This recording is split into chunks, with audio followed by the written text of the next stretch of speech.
Hi friends, welcome back to my channel சொர்க்கபூமி Madurai. August 16ஆம் தேதி வெள்ளிக்கிழமை வரலட்சுமி நோன்பு வருகிறது. அன்றைய தினத்தில் இந்த 3 பொருட்களை மகாலட்சுமி தாயாருக்கு வச்சு வழிபட்டிங்கன்னா நீங்கள் கலசம் வச்சு வழிபட்ட பலன் உங்களுக்கு கிடைக்கிறதோடு உங்கள் வீட்டில் செல்வ வளம் பெருகி குபேர சம்பத்தும் உண்டாகும். அது என்ன பொருள்ன்றதை இப்போ பார்க்கலாம். பெண்கள் தீர்க்க சுமங்கலியாக இருக்கவும் தங்கள் கணவருக்கு நல்ல ஆயுளையும் ஆரோக்கியத்தையும் தர வேண்டி விரதமிருந்து வழிபடுவதுதான் இந்த வரலட்சுமி விரதத்தின் முக்கிய சிறப்பு. இந்த வழிபாட்டை ஒவ்வொருவரும் ஒவ்வொரு விதத்தில் செய்கிறாங்க. ஒரு சிலர் வீட்டில் கலசம் வைத்து மகாலட்சுமி தாயாரை ஆவாகனம் செஞ்சு வழிபடுவாங்க. ஒரு சிலர் கலசம் வைக்காமலேயே இந்த விரதத்தை கடைபிடித்து சுமங்கலி பெண்களுக்கு மஞ்சள் குங்குமம்லாம் கொடுத்து அவங்ககிட்ட ஆசீர்வாதம் வாங்கி வழிபடுவது என இதில் பல வழிபாட்டு முறைகளை பின்பற்றி வருகிறார்கள். வரலட்சுமி விரதத்தின் போது உங்களுடைய வழிபாட்டு முறைகள் எப்படியா இருந்தாலும் இந்த 3 பொருட்களை வச்சு நீங்கள் வழிபடுறப்போ தாயாரோட அனுகிரகம் உங்களுக்கு கிடைக்கிறதோடு குபேர சம்பத்தும் கிடைக்கும் என்று சொல்லப்படுகிறது. அது மட்டும் இல்லாமல் சிலருக்கு இந்த வரலட்சுமி விரதம் கடைபிடிக்கும் பழக்கமே இல்லாமலும் இருக்கும். அப்படிப்பட்டவங்க கூட இந்த 3 பொருட்களை வைத்து வணங்கும் போது அவங்களுக்கும் கலசம் வைத்து வணங்கிய பலனே கிடைக்கும் என்றும் சொல்லப்படுகிறது. அது என்ன பொருள் அப்படின்றத இப்போது பார்க்கலாம். இது வரைக்கும் நம்ம சேனலை சப்ஸ்கிரைப் பண்ணாமல் பார்த்துட்ருக்கவங்க ப்ளீஸ் சப்ஸ்கிரைப் பண்ணிவிட்டு பாருங்கள். அப்படியே பக்கத்தில் இருக்கிற பெல்லைக்கானையும் ப்ரெஸ் பண்ணிவிட்டு ஆல்ன்ற ஆப்ஷனை கிளிக் பண்ணி வச்சுக்கோங்க. அப்போ தான் நான் போடுற வீடியோஸ் எல்லாம் உங்கள் நோட்டிஃபிகேஷனில் வரும். வரலட்சுமி நோன்பு அன்று வாங்க வேண்டிய முக்கியமான பொருட்கள். இந்த நாளில் நீங்கள் நெல்லிக்கனியை வாங்க வேண்டும். நெல்லிக்கனி வாங்குறப்போ அதில் கருப்பு புள்ளிகள் இல்லாமல் கொஞ்சம் பெரிய சைஸ் நெல்லிக்கனியாக பார்த்து வாங்கி வச்சுக்கோங்க.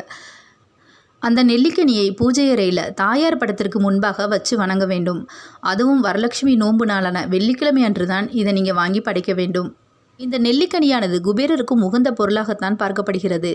குபேரர் வறுமையில் கஷ்டப்பட்டப்போ நெல்லிமரம் வளர்த்து வழிபடுமாறு சிவபெருமான் அவருக்கு உபதேசித்ததாக சில புராண கதைகள் சொல்கிறது. அத்தகைய சிறப்பு வாய்ந்த இந்த நெல்லிமரம் மகாலட்சுமி தாயார் குபேரர் இருவருக்குமே உகந்தது. அதனால் இன்றைய தினத்தில் நெல்லிக்கனியை வாங்கி வைப்பது அதிக சிறப்பையும் பலனையும் தரும். அதோடு சேர்த்து அன்றைய நாளில் கல்லுப்பு வாங்கி வச்சுருங்க. இது அனைவருக்குமே தெரிஞ்சது தான். வெள்ளிக்கிழமை அன்றைக்கி சுக்கிரஹோரையில் கல்லுப்பு வாங்கினோம்னா அது நம்ம வீட்டோட செல்வ வளத்தை அதிகரிக்கும். அதனால் இந்த நாளில் மறக்காமல் கல்லுப்பு வாங்கி வச்சுருங்க. அதோடு சேர்த்து அன்றைய நாளில் மஞ்சள் நிறத்தில் இருக்கிற ப்ளவுஸ் பிட் ஒன்று வாங்கி வைக்கணும். அப்புறமா அந்த மஞ்சள் நிற ஜாக்கெட் துணியோட மஞ்சள் கிழங்கு, குண்டு மஞ்சள் கிழங்கு இருக்குள்ள அதையும் சேர்த்து வாங்கி வச்சு அதை மகாலட்சுமி தாயார் முன்னாடி வச்சு வழிபாடு பண்ணுங்கள். அப்புறமா அந்த மஞ்சள் நிற ஜாக்கெட் துணியையும் மஞ்சள் கிழங்கையும் உங்கள் வீட்டுக்கு வர்ற சுமங்கலி பெண்களுக்கோ அல்லது உங்களுக்கு தெரிந்த சுமங்கலி பெண்களுக்கோ நீங்கள் கொடுக்குறப்போ அன்றைய தினத்தில் கலசம் வச்சு வழிபடுறதுக்கான முழு பலனையும் நீங்கள் பெற முடியும். அப்புறமா வரலட்சுமி நோன்பு அன்னைக்கு கலசம் வச்சு வழிபடுறவங்க அவங்களோட முறைப்படி வழிபட்டுட்டு அதோட இந்த 3 பொருட்களையும், அதாவது நெல்லிக்கனி, கல்லுப்பு, மஞ்சள் நிறத்தில் இருக்கிற ஜாக்கெட் துணி, அதோட குண்டு மஞ்சள் கிழங்கு, இது எல்லாத்தையுமே சேர்த்து வச்சு வழிபடணும்.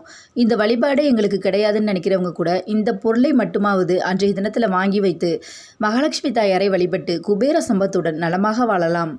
வரலட்சுமி நோன்பு அன்னைக்கு இந்த 3 பொருட்களையும் நீங்கள் வாங்கி வச்சு வழிபாடு பண்ணிங்கன்னா உங்கள் வீட்டோட செல்வ வளம் பெருகி குபேர சம்பத்தம் உண்டாகும் என்று சொல்லப்பட்டுள்ளது. இந்த வீடியோ பிடிச்சிருந்தால் லைக் பண்ணுங்கள், ஷேர் பண்ணுங்கள். அப்படியே சப்ஸ்கிரைப் பண்ணிவிட்டு பக்கத்தில் இருக்கிற பெல்லைக்கானையும் ப்ரெஸ் பண்ணி வச்சுட்டு ஆல்ன்ற ஆப்ஷனை கிளிக் பண்ணி வச்சுக்கோங்க. தேங்க்யூ ஃபார் வாட்சிங்.